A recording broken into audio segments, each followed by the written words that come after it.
and welcome to Season 12, Episode 18, the season finale of Season 12 of Unlimited Opinions. I'm Adam Bishop. I'm Mark Bishop. That means it's the penultimate. No, it's... we do this every time.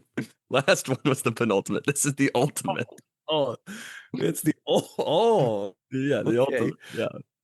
I'm a little like drowsy today. Today is like it's October, of course, Yes. and, as you may know, and it's really cold and rainy in Missouri.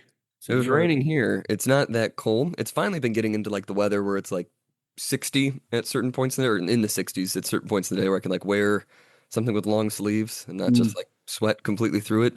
So it's getting a Yep. little better down here, but it's still there's days when it just hits 85 again in the middle of the afternoon. Like that's doesn't feel like October at the end of October.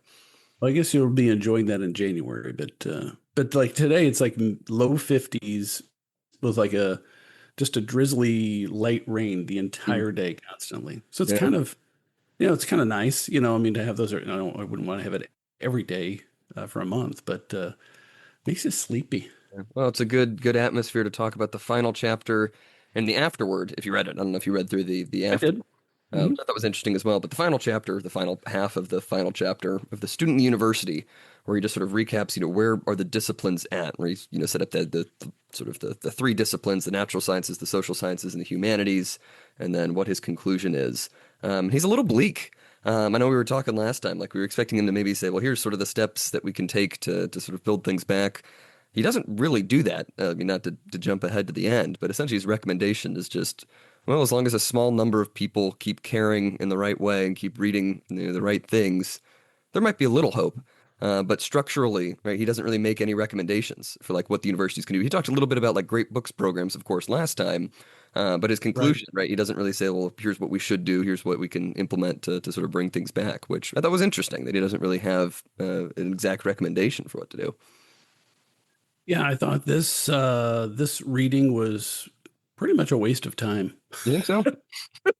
I mean, I liked his conclusion, Yeah. but the rest of it, I don't know if it's a rehash, but it's like, okay, what's your point? Mhm. I mean, like, you get to the end of all this, and like you said, he didn't have a prescription. I was expecting a plan. I was expecting at least 5 points. Say these are the five key things that have to change or that we have to do, or a structural suggestion or something. But it wasn't. It was just really another kind of a recap of the different major schools of academia.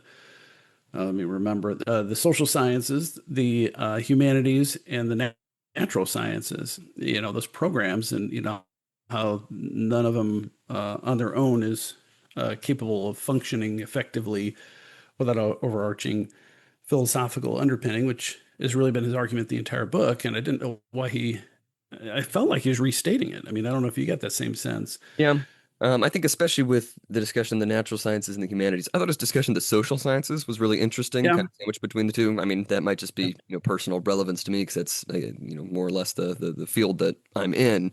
You can have the debate of whether linguistics should be more humanities, more social sciences, or things like that. But he was, I think, very accurate in his descriptions of like these things that sort of emerged from the humanities, how they kind of tend to try and make themselves more and more scientific over time, or lean more Yeah. towards the natural sciences, I guess.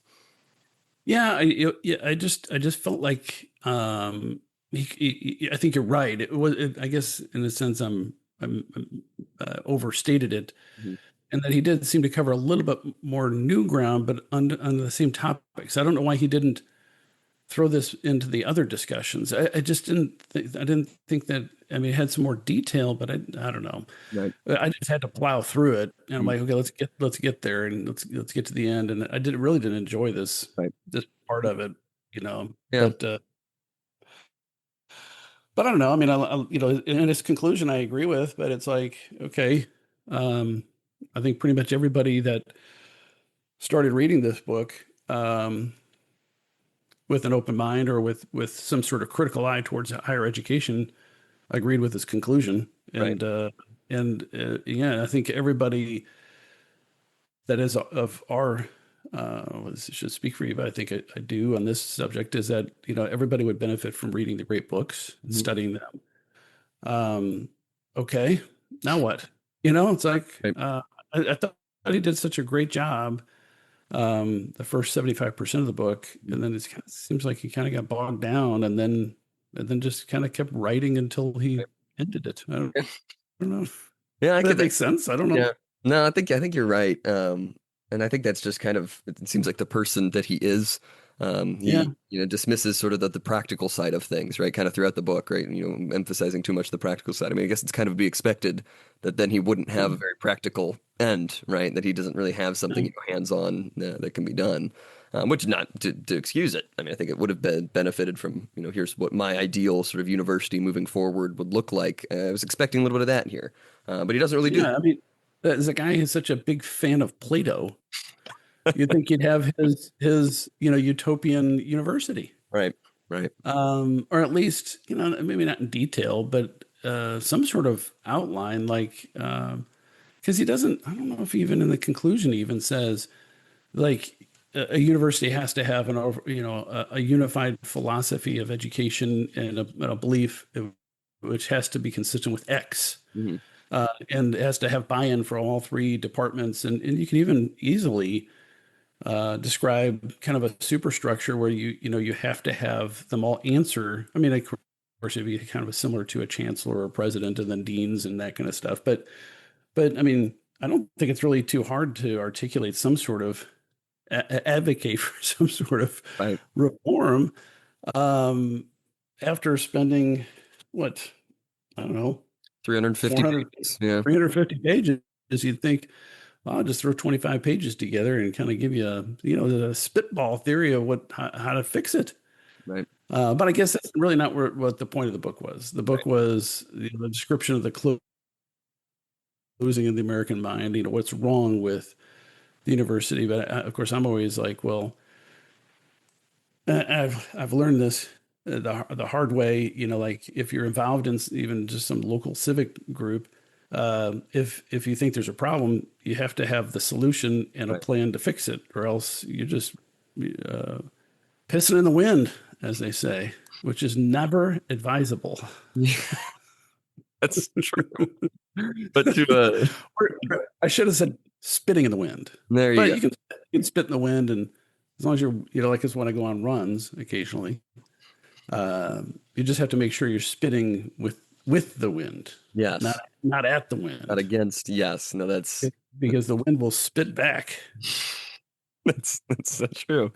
But I But think any runner that's been running for any period of time has experienced the spit back. yes, You know, that's I don't true. know. Haven't you? Yeah, Haven't no, you? Or the other guy spit and I was like, oh, I hit my leg. I That's can't argue. gross. I can't argue. Yes, it is very gross. Or worse, you can try to spit and it kind of doesn't really come out right. It's on your shirt. It's like, ugh, or your arm or something. This is awful. This is just a terrible conversation right now. I'm just going to be doing stream of consciousness for the next 30 minutes. Well, that's good. To talk Buckle about, up. what he actually talks about in this chapter. He doesn't talk about spitting on yourself while running. He starts with the natural sciences. He says, well, let's look at the state of the disciplines, right? That's his You section. actually want to go through it. Okay. Yes, no, I apologize. Let me break open my book. So sorry. I mean, he Uh, essentially says, natural science is doing just fine, right? There are plenty of careers in the University for Natural Science. And in fact, the university's pivoting more and more towards the natural sciences, producing, all of these developments and things like that. There's sort of a common support for it. But his point in talking about this, he says, but where natural science ends, trouble begins. It ends at man, the one being outside of its purview, or to be exact, it ends at that part or aspect of man that is not body, whatever that may be. Right? Once you want to actually, study, talk about, what humanity is, what human nature is, well, you can't discuss that with the natural sciences. And so then you turn to the social sciences and the humanities, right? And how are they doing? That's sort of what he says. And it's the structure of what he's talking about here. What do the social sciences and the humanities have to say about man? He really just says, natural science just doesn't care. Natural science has kind of removed itself from any sort of philosophical discussion. It's, purely empirical at this point, for the most part. And so, now I'm gonna interrupt because I think what he wrote was accurate when he wrote it and is no longer accurate. I think the natural sciences have become infected by the social sciences, mm, especially with regard to like global warming and DEI initiatives. And I think they've really had a corrupting influence on their effectiveness. Yeah. Uh, and they aren't just separate anymore. The natural, he's describing their attitude then. And I think he warned, if I remember correctly, it's been a few weeks back, but I think he warned of the danger of of the natural science professors trying to segregate themselves and said, not our problem, because eventually it's going to be your problem. And I think now it's their problem. Right. And well, I'm gonna well, our theme is supposed to be mentioning Tolkien, but I think we need to change the descriptions because every episode I'm going to mention COVID. Hmm. But like in the COVID time, like there was just in the news, was it this last week? I think Stanford Senate just adopted a policy or whatever you want to call it, whatever they voted on, a statement that they will not move forward with I don't know, it's basically a condemnation of any individual professor, Mm. which is a mostly a repudiation of what they did to Scott Atlas Hmm. uh, when he was either during his short term with Trump during COVID, saying, "Hey, look, you got to balance everything," and the costs and positives of all these measures. And he was, he was part of the Hoover Institution, but I think he was a Stanford faculty member anyway. So, and so my point is that at this point, I don't think his description of the natural science field is accurate anymore. But I think he would not be surprised by it, Right. about them being politicized and being co-opted. But he doesn't really say much about the natural science because he says, well, there's nothing wrong with them because they're just about nature and measuring stuff. And so let's talk about the social sciences, humanities, Right. which is all going good then, but I think now it's a much bigger problem. Yeah. No, I Sorry. think you're right. I mean, you can't just separate out one part of the university and expect it to, just not have any impact, from the rest of the university. I mean, clearly, if it's Right. one system, it's going to impact it. But yeah, I do like what he says, here about the social science. He says, like, at first, it seems like there's this systematic ordering. There is this cohesive whole, right? 'Cause you can see there's a systematic ordering of its parts, proceeding from psychology to economics to sociology to political science, right? These are all things that should be, sort of interconnected and studying, humanity. But he says, no, they really see themselves as completely independent. And every once in a while, they'll, talk about, the interdisciplinary is now, the big word today. It's like, okay, you take, one course with econ, and then you just do the rest of your, sociology major or whatever. And it's like, well, these are things that are talking about similar problems about, human life and society. But they're trying to make themselves into the same thing as the natural sciences. They're trying to make it so that they are just sort of their one, separate from everything else, independent field. Then he says, on 360, right? He says you just have all these questions, right? Each can accuse the other of representing an abstraction or a construct or figment of the imagination. Is there ever a pure market? What is a culture or society? Are there ever more than aspects of some kind of political order? And he says, well, they can all accuse each other of not being real sciences, and they're never like willing to look at themselves and say, well, hang on, maybe there's something more humanities about us. Every single branch is convinced that it is the true social science, and they are truly being scientific, even if they don't actually agree on what science is. But they sort of disparage all of the other social sciences. Yeah, and I think it's kind of devolved now. But I think maybe we're going to turn the corner on it, but this idea that there is no truth has really undercut the social sciences. So because everything's relative, and so now it's even worse than what he's describing. Is they're trying to say, well, we're a separate truth analysis subject, like political science or whatever these, economics. But now, there seems to be this movement, has been for a few years. Well, there is no true economic theory. It's all about powerful against the powerless and class struggles, but really it's race struggles, I guess. So I think it's even worse now than it was then. He talks a lot about the economics departments, and I don't know that they're as prominent as they were then. I ran a couple searches today to see if how many people were getting economics degrees because I didn't feel like there was as many. Because he says it was like 20% almost, on some campuses. Of, Yeah, he was saying on he qualified it because when I first started, I was like 20%. yeah, There's no way there's 20% of degrees even back then. But he's talking about the really prominent Ivies. But even the Ivies, the statistics back when he wrote this, because he used a vague term, a description of the 20%. I'm trying to remember where it was. I don't know if I highlighted it, but he said, well, whatever. He didn't say it was exactly 20% or statistics say that. He says, in some better universities, it may be as high as. So he qualified it, but I was like, that seems really high to me. And so in the Ivy Leagues back in the 80s, it was like 10 to 15% of all undergraduate degrees were economics. So that's still a high percentage for that field of study. And he talked about it in the context of MBAs, Masters of Business Administration. It was a big deal in the 80s and 90s. Like when I was in college, I don't know if it's a big deal now. Mhm. If people are really pushing for that, but it was like, oh, you got an MBA, that meant you can get promoted and you'll be a mid to upper level manager. Now I think I don't know if I'm right about this, but I think people think that's just like checking a box. Yeah, I mean, Like, I know oh, people still get them, of course, but it's definitely not this prestigious thing, right? It's just like, oh, you're yeah, getting an MBA. Oh, okay.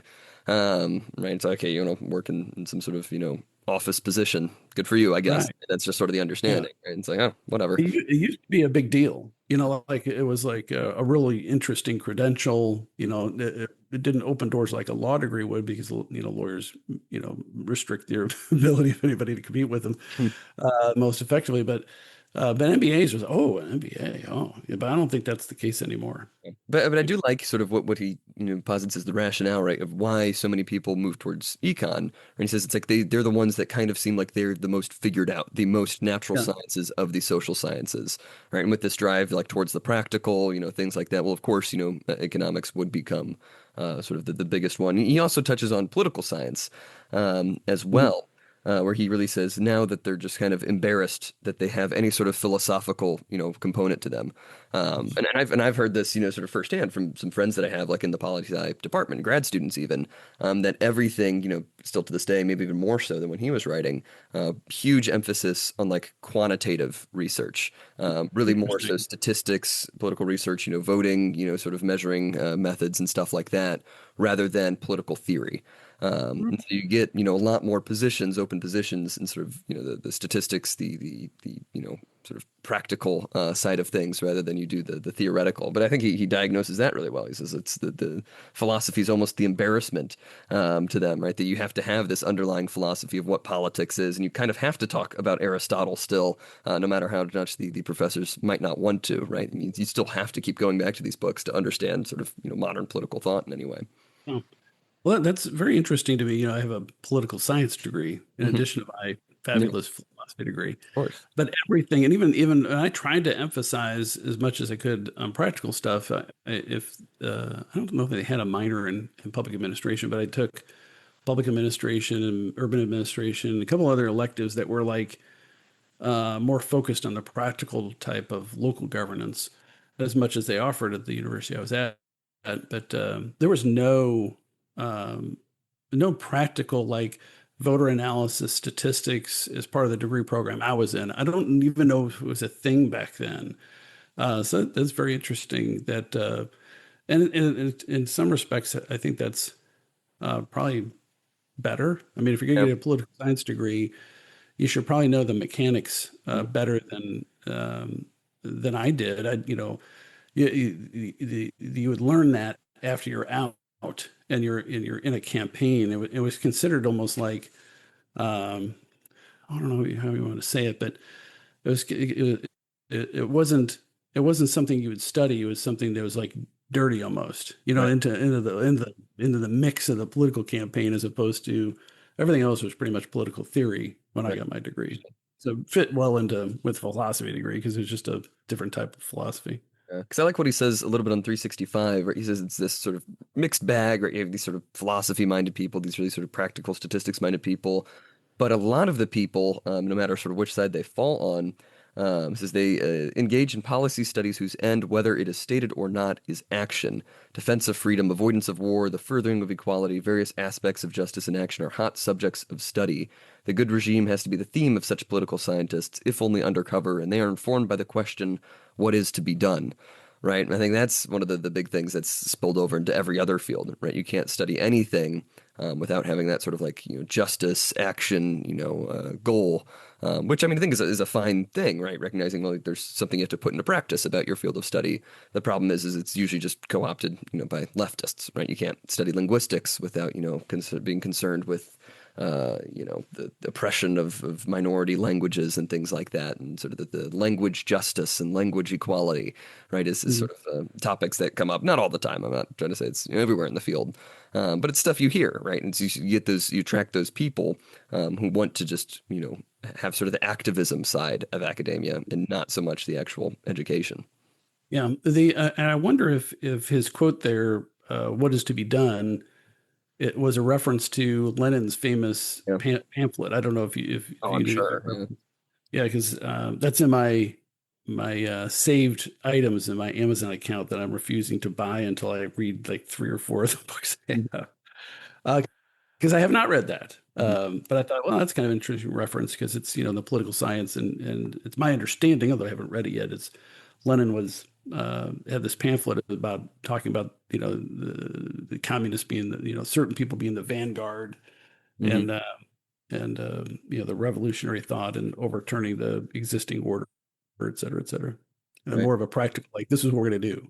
What Mhm. is to be done about all these problems? Well, we're going to murder a lot of people and all that stuff. Although I'm sure he doesn't say those words. But then But he who kind knows? of Maybe he did. I don't know. I haven't read it yet. But then he kind of moves to like conclude, what does he say about the social sciences, like 368, 369 here? He says there's no hope for unity of social science, right? That's kind of completely out the window. That's at the bottom of 368. So it cannot Yes. present a common front to a series of discrete disciplines and subdisciplines. He says anthropology is really the only, social science discipline that's still exercising the charm of possible wholeness with this idea of culture, which appears really more complete than does the economist's idea of the market. Both the superpolitical cultural part and the subpolitical economic part claim to be the whole, while neither sociology nor political science, apart from certain individuals, really seems to make any claims of the whole social science enterprise. And he says there's no claim that we are actually studying, all of humanity, all of society. And he says, the students are aware of this. And he says, and that's why they're not turning to the social sciences to really answer, or some are, but not for the most part, to answer, what is humanity. He says you get some of that in anthropology. He kind of, props up anthropology a little bit and sort of the study of culture as providing an answer to a lot of things. But that's what you see. And then he kind of talks about the MBA and economics, where you see the social sciences increasingly more sort of a practical option rather than a study of humanity and these human things. He says, well, that's why then we have the humanities kind of separate from the social sciences. He moves into the humanities from there. I don't know if you have any other thoughts on Yeah. And the. here's the here's Yeah. here, here's the quote. Hmm. He said something like 20% of the undergraduates, and he says in serious universities, something like 20% of the undergraduates are now economics majors. Well, that's a couple different qualifications. So it kind of jumped out at me, but anyway, just to harken Right. back to that. No, I think I agree with what he's saying, although he seems to hold anthropology in a higher regard than I do currently, Hmm. because I think it's completely and totally corrupted. But I could be wrong, I guess. But what he's saying there, I completely agree with the thesis that our university programs have gotten so area specific that there's no education on the major themes of life. Hmm. For any undergraduate, unless that is what you choose that you are going to study. Right. Like on your own initiative as a student, because there's nothing that the university is doing to guide you in that way. Right. You know, and and having read all this and thought about it, and now I've got to have my fourth son go into college. I've given this a lot of thought, like what's the purpose of all this, and what should what am I supposed to do to guide these young men and when they make the decisions. And so part of me likes the what he doesn't like is the democratization of study, fields of study. So you can specialize, you can do whatever you want. And of course, when I was an undergrad, I was undecided on purpose for 4 of my 4.5 years, because then if you're practically speaking, if you're undecided, you just need to go to the College of Arts and Sciences, and as long as you had the immediate prerequisites for any course, it would be approved, because you're not there to get the degree Mm. of econ or business, or in my case, philosophy and political science. And so, practically speaking, I could just take whatever I wanted to take that I had the qualifications for. And I really wanted that. I didn't want anybody telling me what I had to study or Mm, to guide me. And it's like, mind your own business. I'm paying for this, which I was at the time. You could actually do that back then. mm, I still feel like that. But then I think the universities could do more to emphasize, as he's advocating for a more complete educational experience. Having said that, I went to a commuter college, which is UMSL. Now they have some people on campus, but it was really kind of like a 4-year community college in a sense. I mean, it had pretty good standards, but it was for people that a lot of, I don't know if it's most, but I'd say maybe half of the students were full-time employed, and a lot of them were taking night classes. mm, So, you don't need, if you're doing that to try to get a degree or a certificate or something to advance your career, that's a whole different market right. than, what he's describing here. And it's almost like a very effective trade school for higher education. And that's really what it was, Right. filling that niche in an urban area. Right. But I still feel like that kind of draws me because I kind of do feel, having had the philosophy degree, I kind of feel like a lot of that's a waste of time. Hmm.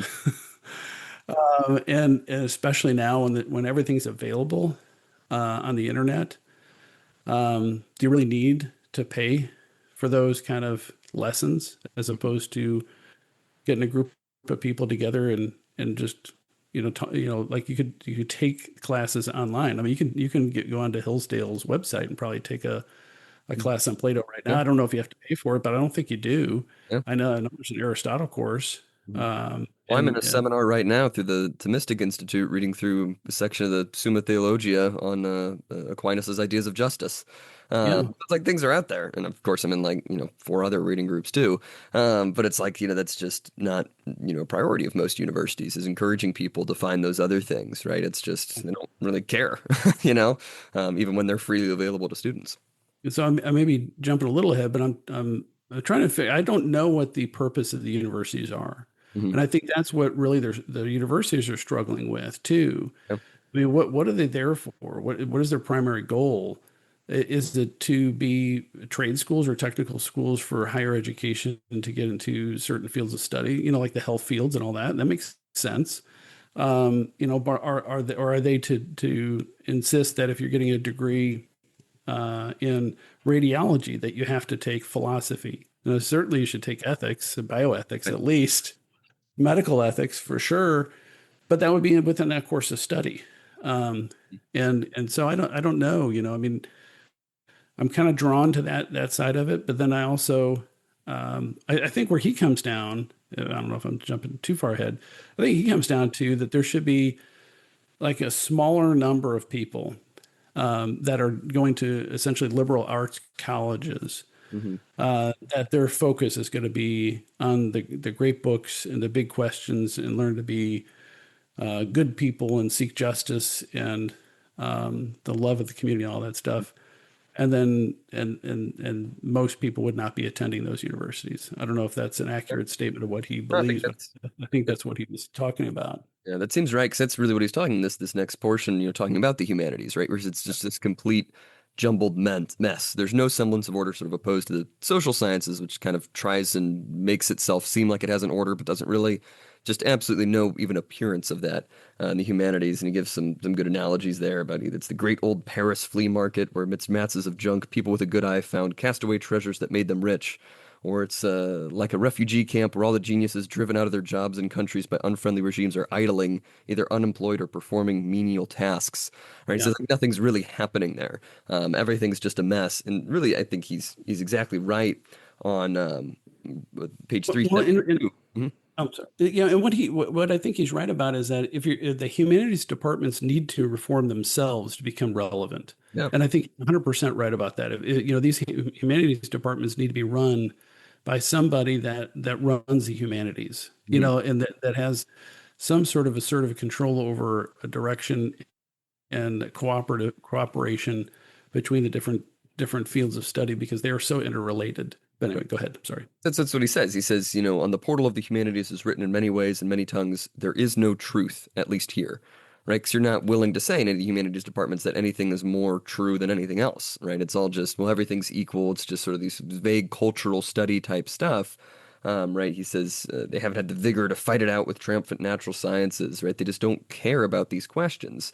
Where he says at the bottom of 372, he says, the kinds of questions children ask: is there a God? Is there freedom? Is there punishment for evil deeds? Is there certain knowledge? What is a good society? Were once also the questions addressed by science and philosophy. But now the grown-ups are too busy at work, and the children are left in a daycare center called the humanities, in which the discussions have no echo in the adult world. Right? It's like these conversations are still happening in sort of a vague and muted way, but nobody cares. Because even the humanities themselves don't really believe that there's any truth to these questions. Or if they do, they think, well, it's just, relative to some other truth. And so it doesn't really matter, what we believe. And so you get to this point where you're just reading, these classics of Greek, philosophy, not for the purpose of actually treating them, as if they are true or not. But it's like, oh, we're just studying to see what the Greeks thought about these things, not Yeah. whether, well, is there any truth in this? And I think that is spot on. Right. Right. Yeah. Yeah. Um, yeah. I don't even think there's an agreement in the humanities what is worth studying. Oh, yeah. Yeah. Like I don't know that if you got them all together, all the professors of the humanities in any university, you'd say, hey, let's take a vote on all the things, the time, the 25 areas that you should know, like these books, these artists, these poets. These you should know in order to get a degree in the humanities. Period. And then you can specialize in whatever. I don't think there would be an agreement, Mhm. on any of those. But um, there would have been 50 years ago, Right. or maybe 75, I guess, Right. because Because he kind of 50 mentions years. that, in 375, right? He says these schools of criticism make the writers plants in a garden planned by a modern scholar, while their own garden planning vocation is denied them. Right, talking about the humanists not actually doing anything. He says at the Right. bottom, he says, when it comes down to it, the humanities scholars not motivated by any inner necessity, by any urgency, certainly not one dictated by old books. The scholar who chooses to study Sophocles could just as well have chosen Euripides. And why a poet and not a philosopher or historian? Or why, after all, a Greek and not a Turk? Right? There's no reason being provided for why study this person over that person, why go into this field rather than that, study the Greeks, study the Turks, it's all the same. What do we care? Clearly they're all just Yes. have the exact same impact on our lives and nothing's more important than anything else. And he says Yes. at the bottom of 375, he gives a shout out to linguistics, which I think he's right There about. you go. He says, yeah, there's a few humanities departments and universities that have been able to escape respectably into the sciences, such as archaeology and some aspects of the languages and linguistics. They have almost entirely broken off relations with the contents of books. Fine art and music are, of course, in large measure independent of the meanings of books, although the way of treating them does, at least to some extent, depend on the prevailing views about what art is and what is important in it. And I know I've griped about that before, right? Where it's, the linguists don't actually care what the words say. They just care about the words themselves. And it's like, well, there used to be a reason why, we studied Latin and Greek and things like that. And it wasn't just because, they sounded cool or could give us some insight into the structure of our language, right? And there's a purpose to that. There's a reason linguistics emerges out of, sort of the field of classics and philology and things like that. But Yes. we don't care about that anymore. No. No. And then I don't know if we're ready for his conclusion, but he's really putting a recommendation on studying Plato's Republic for some unknown reason. Yeah. Is it foreshadowing our next season? I think so. I think so. But yeah, we can move on to the conclusion. I don't think there's much else to say about the humanities, right? Disordered mess, no purpose. They don't actually care about the important questions that the humanities should be asking. And I think it's And building it's like they don't care about what they're even studying. It's like But if I you don't think think it's important, how can you? It's kind of like if you're a coach, if you don't care if the team wins, how do you expect the players to? It's like you have to have a passion for it. That's one of the things. That's part of the reason why I got into philosophy to begin with. I took an intro to, I guess it was the history of philosophy course by this old guy, and he loved it. He just had a passion for it, and he's just, he's in the University of Missouri St. Louis teaching philosophy. I don't know what his academic credentials were, but he knew it so well. He just had a passion for it. It's infectious. And if you really believe in what you're teaching and the subject, I think you have more success.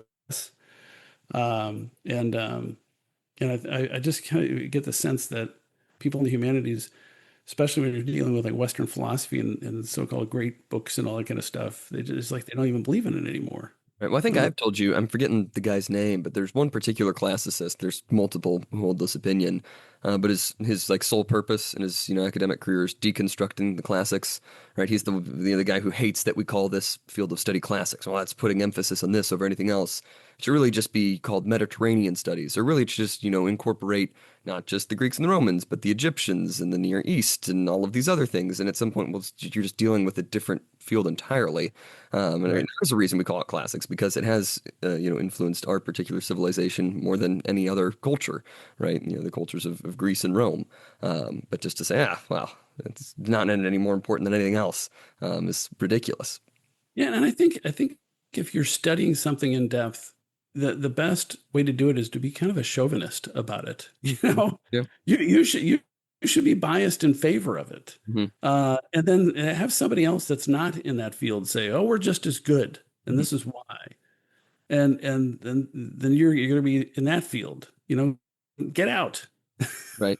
Right. Yeah, it's one thing to say, but I mean, you should still have some criticism of the field of study, but if you don't believe that Greek and Roman thought or should be considered the classics, then what business do you have being in a classics department? You don't. You Yeah. know, it's like putting me in charge of a professional sports team. I could care less.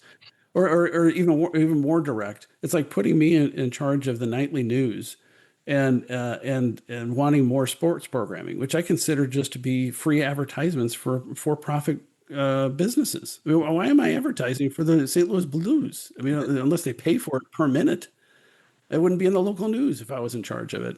It'd be news. Anyway, that's not news. That's sport. Right. Look on the internet anyway.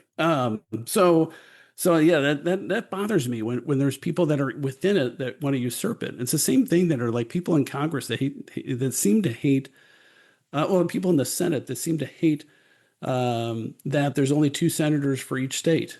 It's like, wait a second, if you're a senator, and because it's not set by population, it's set by state. Like there's certain Democratic politicians are like, well, that's terrible. Well, then why are you elected to Congress? Why are you a congressperson from Texas if you don't believe in our constitutional system?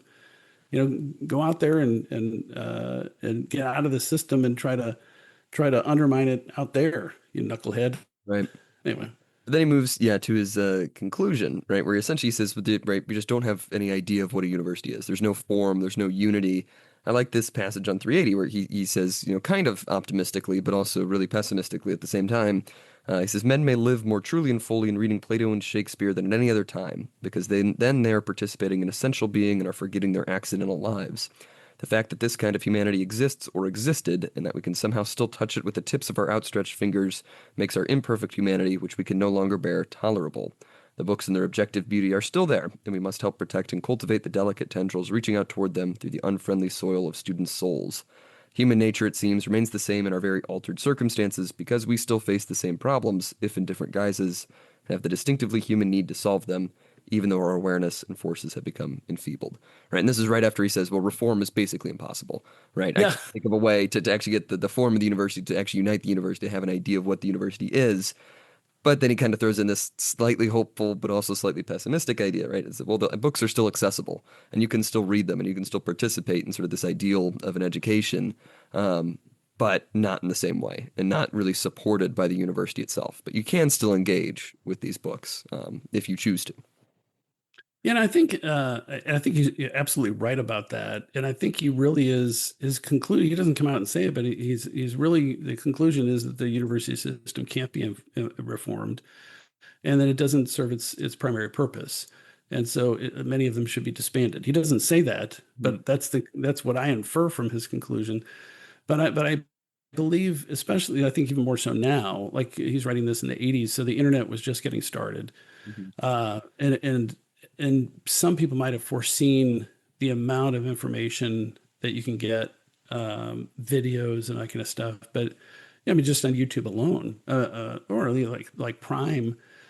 I took a break earlier, and I started searching Prime. I actually didn't even watch anything because I spent like a half hour looking through the different things I could watch. It's a little bit depressing. but there's like documentary after documentary. It's like I could have had a 1 hour lesson on Andrew Jackson, or Hmm. historical figures or philosophy, or the 12 apostles. Actually, the apostles look kind of interesting. A little more in depth about the apostles. I don't know if it was any good, but because I didn't watch it. But I think there's so much available. But having said all that, it's different than if you are a young. I'll just speak about men. If you're a young man going off to school when you're 18, studying these these classical thinkers and these big thoughts, and you're in a dorm and you're with other people that are interested in the same subject, there's something to be said for that. That is so much more meaningful and deeper than just learning it on your own in your home, especially over a screen. Right. And it's not the same.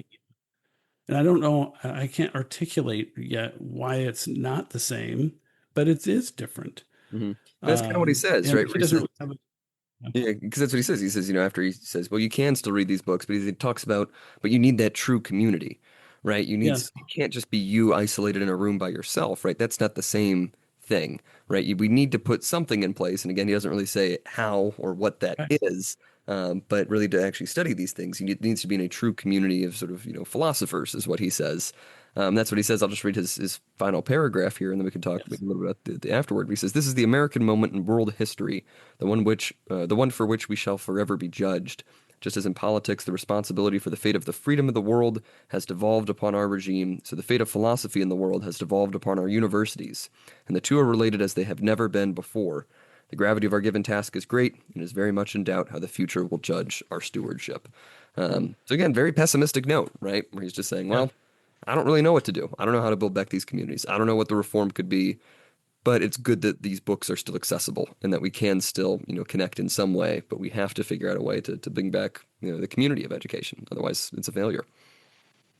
Yeah, I think well, I have a lot of thoughts about how to fix it, I guess, or what I would do if I were king for I'll take more than a day, um, but I think he's right in his conclusion so far as it goes. It doesn't kind of left me. I mean, the conclusion is to the entire book was what, 2 pages. It's like, oh, I was expecting. I was like, oh, this is it. Hmm. I was expecting something bigger or longer or more in depth, seeing how he went in such great detail about, Rousseau for Right. 20 just went earlier in the book. I'm like, wait a second, that's it? Oh, it's over. And then there's an afterword. I don't know if you want to talk about that, but he talked about how the impact of this book in the years that followed. And I didn't know anything about Allan Bloom at all before I read it, and seems like an interesting character. Hmm. And I knew it was a controversial book. Uh, but I didn't know the numbers of bad reviews, or I guess not bad reviews, just critical reviews, which is different. Right.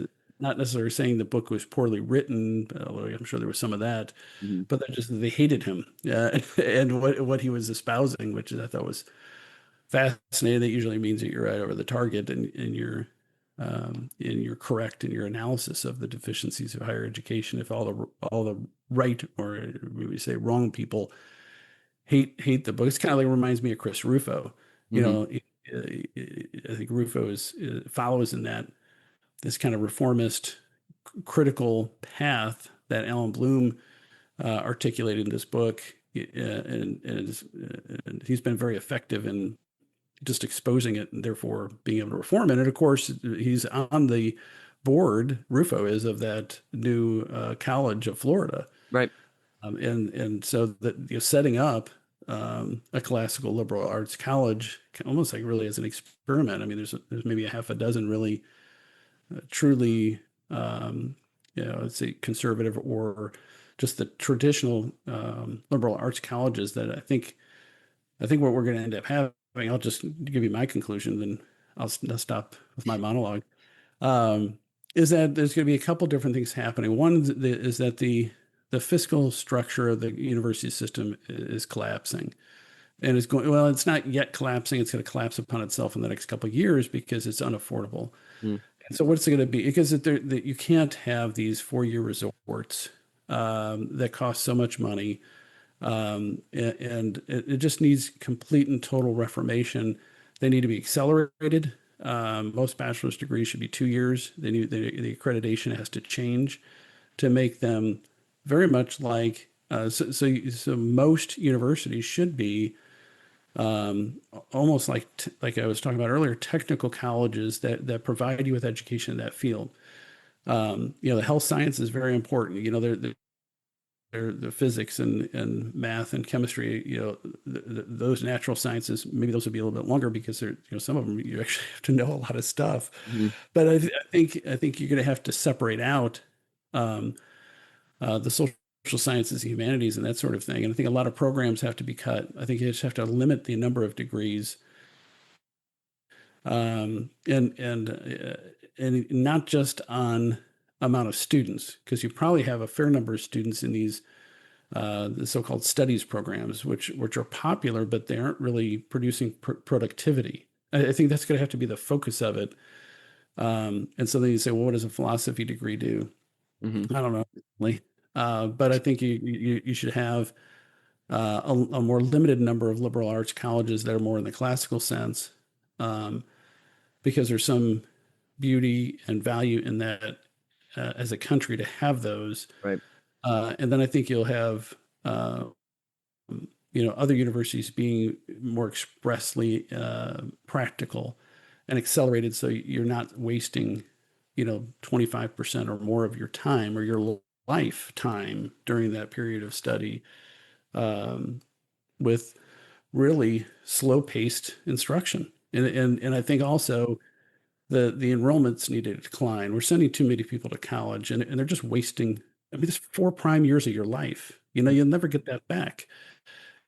And if you're going there and you're just partying and stuff, damn, you can get a full-time job and party on the weekends. And as a trade laborer, I mean, Right. those guys are great guys. They're great to have beers with, especially the guys that are in their 20s. You can still have fun and not go to college, Right. and still make a living and get married and have kids and do all those things 4 years earlier than you would have if you went and wasted your time and got a business administration degree Right. for no apparent reason. Right. To do what? To be in sales? You could be in sales without that degree, for crying out loud. Anyway, that's my rant. That's a good. I mean, I agree. I think for the most part, I mean, I do worry. I mean, I don't know if we have much to say about the afterword itself. This is written in 2012, the afterword, and he kind of says, well, things have gotten worse. You have all these negative reviews, and things have gotten even worse since 2012. It seems like. Outwards. Um, Yeah. but yeah, I mean, I agree. I struggle with like the idea of focusing too much on the practical, though. Like I think you have to separate that out into something that is not the university, right? Mhm. And that you have to establish different schools. I mean, really, just going back to like apprenticeships, almost some sort of school like that. Where you keep the university as a university should be, right? Where the purpose of the university is that universal education. Because if you keep just trying to, specify and further, go down the practical route, I think that leads to a lot of the problems that he describes, where you just have this completely detached, natural sciences branch that, essentially soaks up all of the university's money and is where all the jobs are. That kind of, robs the university of a little bit of its purpose. So I think smaller universities, fewer universities, smaller enrollment, and a lot of the technical jobs, the actual sort of trade jobs, maybe shouldn't even really be part of the university. They Mhm. should be their own institutions in a way, because if you're going to a university to study, I don't know, I'm trying to think of a real technical field off the top of my head, veterinary medicine, right? That's not something. Yeah, I agree. I mean, you don't need for your career to study philosophy, but then that's not really something I don't know that should be part of the university, right? That should be part of the veterinary school, which is a separate thing from the university, if that makes sense. I don't know how that would work practically, because then you just have, a bunch of different super specialized schools that only do, one or a handful of related things. But I think that's, part of the problem is that that's essentially what modern universities have become.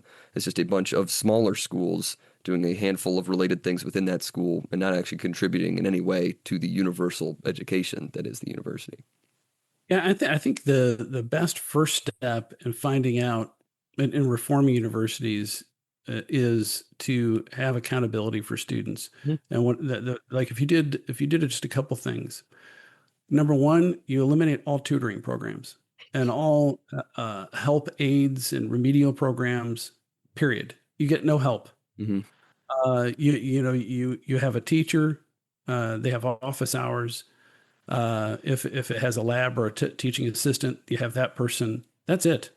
There's no writing labs. There's no tutoring. You're either qualified to do the work or you're not, and that would have the beneficial aspect of wiping out the people that should never have been in the university in the first place. They didn't qualify, Hmm. and so that focuses the university on the people that have the capacity to learn the subject material, and, Hmm. and that, and then you combine that, and if you're going to do that, you're going to have the attitude of you got to learn the subject material or else.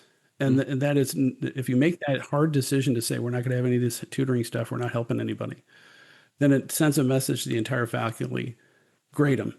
Hmm. All right, judge them. They're going to know it. If they don't know it, if they know it really as well as you, they get an A. If they don't know as well as you, they get a B. If they know it enough to pass a prerequisite so they can go to the next class, give them a C. Hmm. Anything else, it's a D or an F. Right. And I think that will help weed out a lot of the stupidity in our Hmm. universities. And it sounds harsh, but if you're in a job, if you're in a customer service job and you show up, you flip everybody off, you're gonna get fired, right? Eventually, depending on where you're at. Uh, and so if you're in a university and you can't do the work and you need tutoring, you're giving a middle finger to the university and the professors. I mean, it's not intentionally, but that's really what you're doing. And so I think that would help us focus our resources on who's left. Hmm. And then of course, I would advocate for eliminating all the studies programs, the women's studies and feminist studies and this studies and that studies, because what are these people? What are you actually preparing them to do? I mean, those might be interesting fields of study in an esoteric way, like for a couple people to do, to document or whatever. But why do you have entire fields of study and you're filling up these classes? So I think a lot of people are taking those classes because they're really interested in them. Hmm. Well, that I think you either eliminate the programs or you say there's no financial aid Right. for those programs. So if you're independently wealthy, you won the lottery, knock yourself out. That'll eliminate 99% of the people in those programs because they're all on aid. Hmm. Of course, most everybody's on aid in all the different programs, Right. which is a whole different thing. But I think if you do those things first, then you can take an accounting. Okay, who's left? Hmm. Who actually can do the work of being a university student and learning these subjects, and what resources do we need to allocate? But of course, that's going to cut enrollment significantly, Hmm. um, and parents are going to freak out. What do you mean there's no tutoring? My kitty needs this and that. Okay, well then you give it to them. Right. There's private tutoring. Haven't you heard of the internet? Well, they need help. They don't have a hard time waking up. Buy them a louder alarm clock. I don't know. Yeah. F you. Show up to class or don't. We don't care. Yeah. If you don't show up to class, then you flunk out. I don't know. Right. And treat people like adults. And I think that's really a fundamental problem with what our university is. And I'm speaking as a teacher. Hmm. The people that struggle in the classes I teach have no interest in doing any of the work. Right. And it's astounding Yeah. um, to me. Why bother? Why are you in this class? You have no interest in learning the subject. You have no interest in doing reading anything. You don't pay attention to class or don't show up. So why are you surprised you get a bad grade? That's not a, that's determined. It's like physics. Right. But now we've perverted the system. So that's a really long rant. Yeah. But I think if we did that, Yeah. then we'd at least be able to assess. But it'd take a couple of years to do it, and it would take a lot of willpower on the Right. part of the administration and the politicians to say, you know what, we're not going to subsidize lazy and or stupid people. Then Yeah. what about the stupid people? I don't know. They can be productive, but the if you don't have the mental capacity to, and some people don't, that's a problem. Problem. But it's we've Uh, made this yeah, system where it's yeah, expected everybody has to go to the university, right? It's now it's college is almost as common as going to high school. It seems like, and it's right. more exceptional if people go to a trade school. Say, oh, why are you going to trade school? Or more exceptional if they just go into the workforce right after. Like, oh, what's wrong with you? You aren't going to college. When in reality, I mean, I think it's exactly right. And so if we get back to the idea of what the university is, well, yeah, of course, not everybody needs to go to the university. There should be a much smaller group of people and should be, more concerned, more, have an idea of what truth is, right? And should be founded on that, on those questions, right? That we sort of brought up in the conclusion there. But that's just not the case, right? It's just become this collection of trade schools and humanities, social sciences kind of pushed to the side and corrupted in many ways. And that's all it is. Yeah. There's no sort of idea, there's no sort of form of what the university is anymore.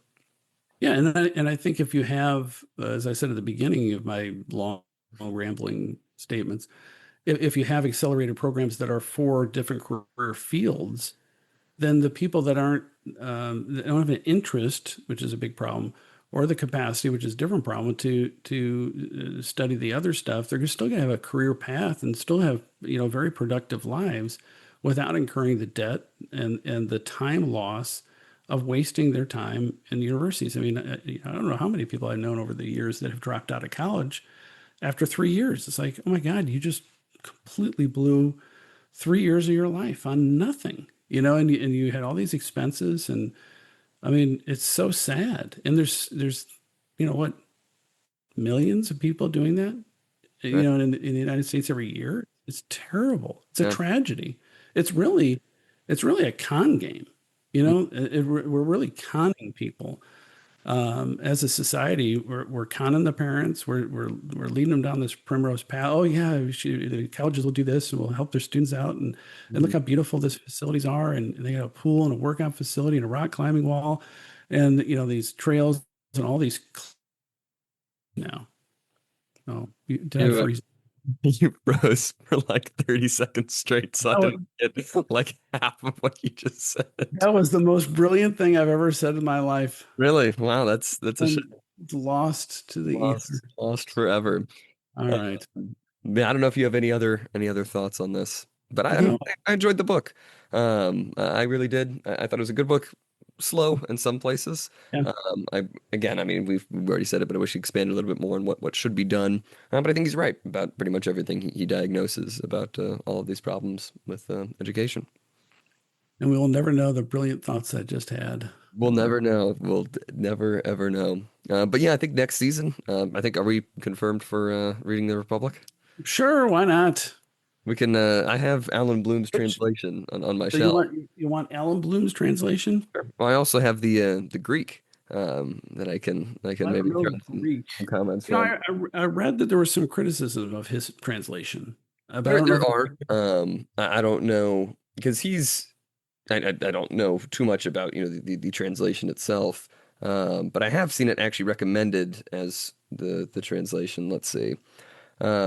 I don't know if you saw what the criticisms were, but no, and I don't know if it's just because they don't like him. I yeah, mean, I just want to have like the gold standard translation. The traditional, because I have a version of it down in the basement somewhere. right, Actually, I might have two. yeah, So of course we should go with the same one, whatever that is. right. So I which one do guess you have already? I have Alan Bloom's translation. I Okay. also have the Penguin Classics version, translated by Desmond Lee. And then I also have the Loeb Classics version, which is the Greek English facing, and that's translated by Paul Shorey, which you could probably find just the English version somewhere. So what Um, are you talking about? Like it has Greek on one side and English on the other? Is yes, that- Well, do you think I can find the Loeb one on? I could probably find that online, couldn't I? you could. It's in two volumes. So the first volume has books 1 through 5, and then the other volume has 6 through 10. And so yeah, it has the Greek English facing. I'm That's showing. kind of fun. It's kind of fun. I mean, I don't know Greek. You could Um, learn. but yeah, I mean, I might be able to pick up something or another. But the formatting isn't always the best, like on the Oh, English side. So like if you look at like the dialogue, it just says it has it all in line because oh it's trying to God. match it to the format there. So probably not the best for you to read. Well, Uh, what about the Penguin Classic one? How, maybe that one. what year was that published? Because I always want to have something that's like at least older than me, because I feel like the whole world's been corrupted since I was born. Yeah, this one, let's see. Um, well, the translator of this one, Sir Desmond Lee, was born in 1908 and was a scholar both at Repton School and at Corpus Christi College. And so I'm not sure exactly when this was published originally. Let me see. First published in this translation, 1955. You cut out on me again. Ah, are you there? Yeah, I'm here. I heard you. All right. Well, then let's go with the Penguin Classics, Desmond Lee. Looks like this. Desmond Lee. And then I Uh, can throw in some comments from the Greek whenever I can. oh yeah, very good. Yeah, let's do that because anything that's been written by some guy named Sir, and like I said, it was published before I was born, 1970. Then I feel like it's reliable, especially if it's something about the classics. You Right. know? Right. Yeah, Penguin Classics are generally like the gold standard sort of Yeah, paperback copies yeah. of classical text. So when I read through it, I didn't have any problems with it, but I wasn't familiar with the original either at the time. So Sounds good. well, All that's what right. we'll do for season 13. Are we gonna take a week off? Or we want to do one next week, or what are we Yeah, gonna do? we could take a week off. Yeah, Probably. good. Because I'll have to order it, and I don't know when Yeah. it's gonna happen. Yeah. So But then next episode will be in 2 weeks from when this comes out. Do you have any other final thoughts on season 12? do you? No, I don't. You don't have any more thoughts about this? You're in higher education. You don't have anything else to I say? think I've said all my thoughts over the past, what, 18 episodes that we've been doing of this. 18 episodes. Oh my God. That's right. I think that's how long we spent on this one. I think that's what I said Holy at the moly. top. Yeah. All right. Very good. I have nothing else. All right. Well, this has been the season finale of season 12, episode 18 of Unlimited Opinions. You can, of course, follow us on Twitter at ULMTD Opinions. I have been Adam Bishop. I'm still Mark Bishop.